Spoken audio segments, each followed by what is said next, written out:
안녕하세요. 문멘토의 부동산 역사. 오늘은 7대 임금 세조에 대해서 부동산과 역사에 대해서 연결해서 알아보도록 하겠습니다. 세조, 조선시대 7대 임금입니다. 근데 제가 붙일 타이틀은 임금이 될 수 없는 자가 임금이 된 세조입니다.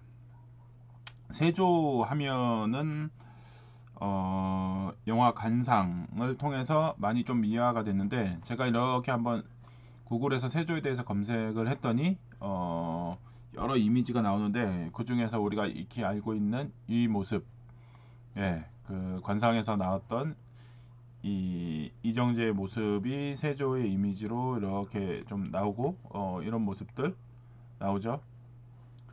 그래서 이제 그 대표적인 이미지, 요즘 흔히 알고 있는 이정재 모습으로 수양대군에 대해서 이렇게 나오는데, 수양대군에 대해서 이제 잘 모르시는 분들, 그리고 이제 수양대군과 얽힌 부동산 관련된 내용들을 한번 얘기해 보도록 하겠습니다.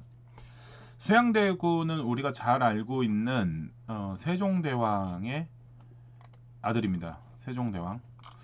세종대왕의 아들이고, 또 하나 세종대왕의 아들이긴 하지만 첫째 아들이 아니죠.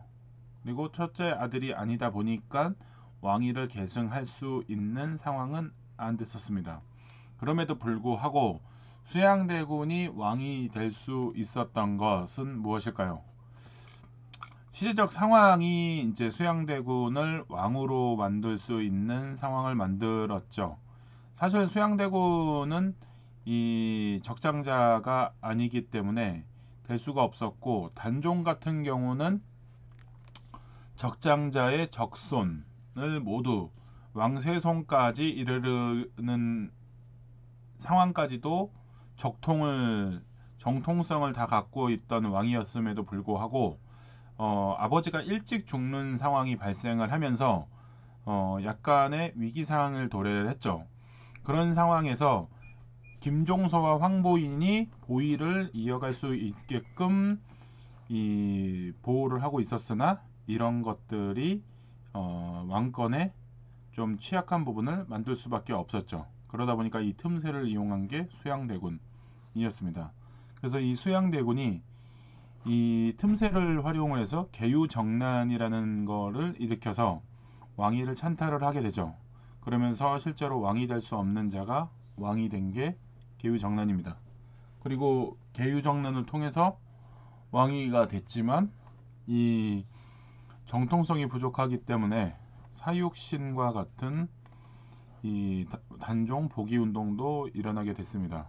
그러면서 이후에 많은 변화들이 있었는데, 특히 계유정난이 성공할 수 있었던 요인 중에 하나가 많은 세력들이 지원을 했기 때문에 성공을 했는데, 그 중에 대표적인 권신 중에 하나가 한명회입니다. 한명회 하면은 떠오르는 인물이 있죠. 한명회를 이렇게 검색을 해보면 대표적인 이미지로 이덕화, 영화배우 그 탤런트 이덕화가 이렇게 이미지로 나오는데, 이 한명회의 혁혁한 공으로 인해서 세조가 왕이 될 수 없었는데 왕이 될 수 있는 상황이 됐죠. 이렇게 되면서 왕이 되고 나서 한명회는 많은 권력을 누리게 됩니다.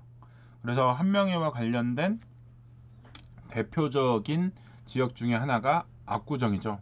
압구정이라는 말은 우리 모두 많은 사람들이 알고 있는 것처럼 한명회가 그 지었다는 정자 이름입니다. 그 정자 이름을 따서 지금 우리가 알고 있는 그 압구정, 그 동네입니다. 여기 이렇게 보시면 이게 압구정을 지은 짓고 그 주변에 그림으로 그린 모습을 이제 볼 수가 있는데요.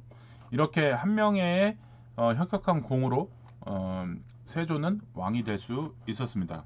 왕이 될 수 없는 자가 정세의 어지러움을 활용을 해서 왕이 됐고, 그러나 이 찬탈을 했기 때문에 이로 인해 심리적인 가책 등을 느끼면서 원활한 이 왕권을 유지하는 데는 심리적 부담이 많이 있었던 게 사실입니다.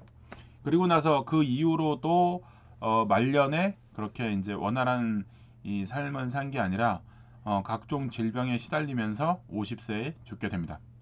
그렇게 이제 세조가 왕위를 찬탈을 해서 왕위가 되었지만은 순리에 맞지 않는 상황이 되다 보니까는 변화 변동이 생겼습니다. 이와 관련된 한 명의 등 권신 등과 관련된 부동산 얘기를 한번 해보도록 하겠습니다.